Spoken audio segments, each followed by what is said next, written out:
me again.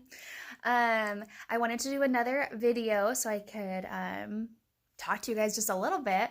But this time I'm not going to do a read aloud. I'm not going to show you the book. We're going to do a listen and sketch. So you guys know what a listen and sketch is, right? We do it every Monday morning when we listen to the short story before we do the long story, the Journeys text. So we're going to do it a little different today though. Parents, if you're listening, listen and sketches are actually really good for students because it has them practice visualizing the story instead of looking at the pictures, which is a really good skill for them to practice. Most students don't really get that opportunity to A, have a book read aloud to them, and B, actually visualize it. Chapter books, they obviously don't have a choice but to visualize it. But a lot of the picture books that we give them, we provide them with that visual. And so they kind of lose out on the opportunity with picture books to actually visualize what the picture is. So listen and sketches are great in order to kind of enhance that visualization practice. It's also a really good opportunity to practice listening and speaking standards, which we actually have to meet along with our academic standards. So when you do a listen and sketch like the one I'm about to do, it has students practice strictly listening, which is a hard skill. Even I sometimes struggle with that because I'm like, give me the words. I want to see the words. So it's a good practice for them. So kiddos, usually when we do a listen and sketch, we have our learning log, right? I tell you how many sections to have your learning log. I read for a little bit. I tell you to sketch. Then I give you some time to sketch and I tell you to drop the pencil, which you all love. And then we continue with the story. Today, you are going to do the listen and sketch however you want to do it. So you can get whatever material you want to write on, piece of paper, whiteboard or whiteboard, back of a receipt, I don't know. And you can get whatever materials you want to. So you can get a pencil, you can get crayons, you can get markers, you can get whatever you want. Because for this listen and sketch, I'm obviously not going to tell you when to stop sketching. What you're going to do instead is you're just going to pause the video. And then when you want to resume your sketching, or when you want to resume the reading, you can hit play. So I'll tell you when to sketch, so you can just click pause. And if you want to take 5 minutes to sketch, cool. If you want to take 5 seconds, cool. If you want to take 20 minutes, cool. Okay, and then I'll tell you when to continue. Okay, does that make sense? You can go ahead and get your materials and then click pause right now, and then we can resume. Okay, so go get your stuff. Okay, so the story we're going to read today is called Chicken Little. Okay, and this is by Mara Alperin. This is one of another one of Della's favorite books. But this is actually like a fairy tale, like a story tale that some of you may have seen before. Okay, so Chicken Little. Okay, so your first sketch. Ready? On a sunny farm, there lived a fuzzy yellow chick named Chicken Little. He was happy and hoppy, but he wasn't the brightest chick in the coop. Sketch. This is where you click pause, you sketch, and then click play when you're ready.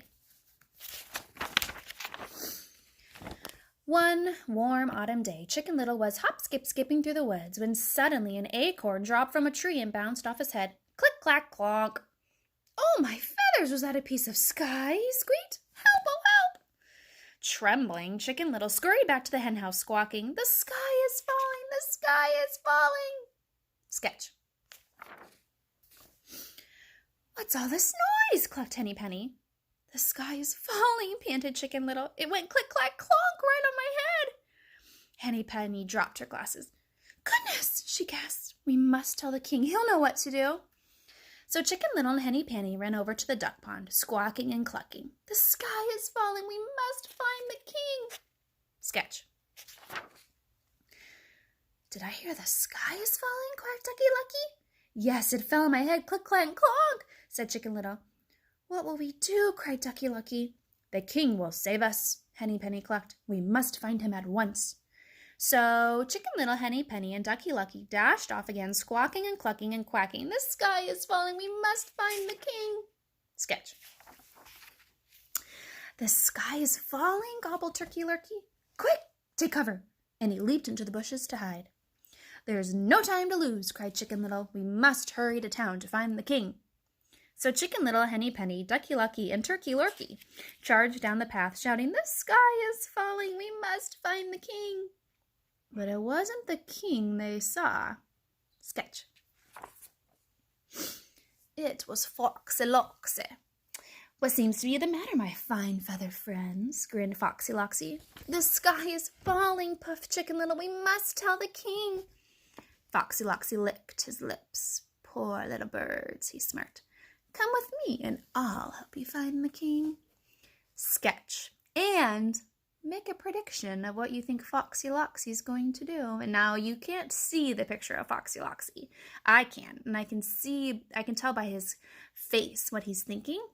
So I'm going to review just a couple things of what Foxy Loxy said so you can make a prediction. He says, "What seems to be the matter, my fine feathered friends?" grinned Foxy Loxy. And then he licked his lips and he said, "Poor little birds." Does he actually think they're poor little birds? No. Okay, so when you're done sketching, let's continue. And so Foxy Loxy led the search for the king.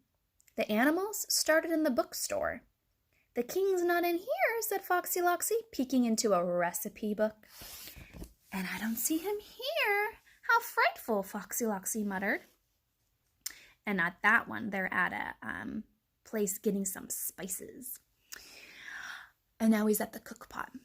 "Now I remember where the king is," Foxy Loxy said with a sly smile. "I invited him to my den for dinner.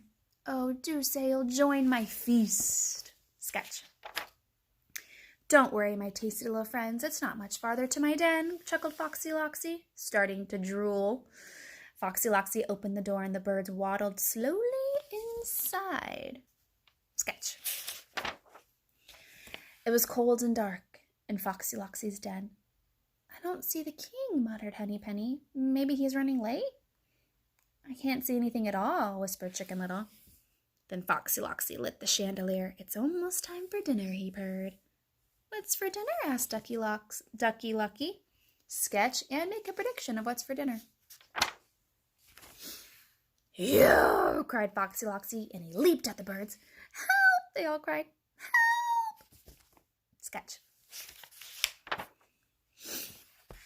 And they squawked and screeched and fluttered and flapped until the entire den shook and the chandelier fell click, clank, clonk on Foxy Loxy's head. "Yikes!" shrieked Foxy Loxy. "The sky really is falling!" And he dashed away as fast as he could, straight into Sketch. And make a prediction. What do you think the Foxy Loxy is going to run into? The king. "Greetings," crowed the king. "What's this I hear about the sky falling? The entire town is in a flutter. But look, dear friends, the great blue sky is still up there." Chicken Little gazed up and he saw that the king was right. So the birds hop, skip, skipped under the bright sky all afternoon. And they never saw Foxy Loxy ever again. Sketch. And if you want to, on your last box of your sketch, make like an ending to the story. Like, what do you think happened to Foxy Loxy? So have that be the last box. Okay. When you're done with your sketches, if you did the activity, I want you to post them on your interactive journal. Like, take a picture and put it on your interactive journal and submit it so that we can see them. And then maybe if we get enough of them, we can put them all together into one and then we can repost it so we can share your guys' artwork. Okay, miss you.